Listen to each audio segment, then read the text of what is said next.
सच के लिए बेखौफ बेबाक जंग, वर्तमान क्रांति न्यूज 24 के संग। नमस्कार, स्वागत है आपका आपके अपने वेब चैनल वर्तमान क्रांति न्यूज 24 में, और मैं हूं आपके साथ गंगाधर पत्रकार। नमस्कार, आप देख रहे हैं हिंदी मासिक पत्रिका वर्तमान क्रांति के आधार पर शुरू किया गया तेजी से उभरता हुआ वेब चैनल वर्तमान क्रांति न्यूज 24, और मैं हूं आपके साथ दीप्ति। आइए देखते हैं आज की ताज़ा और खास खबरें विस्तार से। प्रयागराज जनपद से एक बड़ी अजीबोगरीब और चौंकाने वाली हत्याकांड की सनसनीखेज खबर हम आपको दिखाने जा रहे हैं, जो संभवतः अपने आप में एक ऐतिहासिक हत्याकांड भी हो सकता है, जहां एक तांत्रिक ने पुनर्जन्म लेने के लिए अपने शिष्य के हाथों खुद अपनी ही हत्या करवा दी। जी हाँ, यह बेहद ही चौंकाने वाली घटना है प्रयागराज जनपद के करछना थाना क्षेत्र की, जहां बीते 10 दिसंबर को हुए हत्याकांड की घटना का खुलासा करते हुए पुलिस ने जो बातें बताई हैं वो बेहद ही चौंकाने वाली है। पुलिसिया सूत्रों से प्राप्त जानकारी के अनुसार नैनी थाना अंतर्गत अरेल क्षेत्र का निवासी लगभग 37 वर्षीय आशीष दीक्षित शुरू से ही तंत्र विद्या में विश्वास रखता था और काफी दिनों से अपना घर परिवार छोड़कर तंत्र साधना के चक्कर में बाहर ही रहता था। इस अजीबो गरीब घटनाक्रम के बारे में आगे कुछ भी बताने से पहले हम आपको बता दें कि कुछ वर्षों पहले उसकी एक लगभग 2.5 वर्ष की बच्ची की मौत भी रहस्यमयी परिस्थितियों में हो गई थी, जिसे लेकर क्षेत्र में चर्चाओं का बाजार भी गर्म रहा।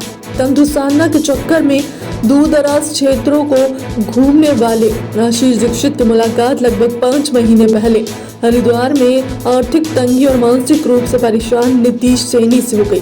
आशीष दीक्षित की बातों से प्रभावित होकर नीतीश सैनी ने उसे अपना गुरु मान लिया और अपना घर परिवार छोड़कर उसके साथ हो लिया।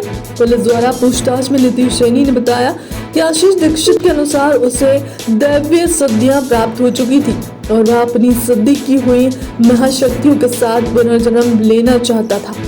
इसके लिए उसने नीतीश को YouTube पर महाभारत के एक पात्र बरीक की वीडियो भी दिखाई। आशीष दीक्षित के कहने पर बीते 8 दिसंबर को दोनों मिर्जापुर जनपद स्थित मां विंध्यवासिनी मंदिर में दर्शन पूजन करने आए और यहां से पैदल ही प्रयागराज पहुंचे थे, जहां करछना थाना क्षेत्र के बसवार इलाके में स्थित एक बंद पड़े ढाबे के पीछे झाड़ियों में रात रुककर आशीष ने तंत्र साधना करते हुए शराब पीने के साथ साथ कुछ नशीले दवाओं का सेवन भी किया और फिर उसने नीतीश से कहा कि तुम मेरा गला काटने के बाद सभी वस्तुओं को गंगा जी में प्रवाहित करके हरिद्वार चले जाना, मैं जल्द ही वहीं पर आकर तुमसे मिलूंगा। जिसके बाद नीतीश सैनी ने आशीष दीक्षित के गले में चापर द्वारा कई वार करने के बाद उसकी हत्या कर दी थी। इसके बाद उसके शव को वहीं छोड़कर नीतीश ने सभी तंत्र साधना की वस्तुओं को लेकर अरेल गंगा नदी घाट पर प्रवाहित करके हरिद्वार के लिए रवाना हो गया। वो हरिद्वार से लेके आए थे, वाराणसी को होते हुए घूमते फिरते हुए जहाँ गए हैं वहाँ से वो यही बातें करते आ रहे थे कि इस तरीके से कार्य करना है। क्या कार्य करना था और उस हत्या वाले दिन क्या हुआ था? उस हत्या वाले दिन बस यही हुआ था कि उन्होंने जो जगह डिसाइड की थी वहाँ पे पूजन करके फिर उन्होंने जैसे बोला था वैसे काम करके हम वहाँ से गंगा जी में प्रभावित करके रेलवे स्टेशन चले गए थे। उसके बाद फिर हम हरिद्वार चले गए, उसके बाद का हमको मालूम नहीं। तो क्या ये तंत्र क्रिया वो पहले भी किया करते थे?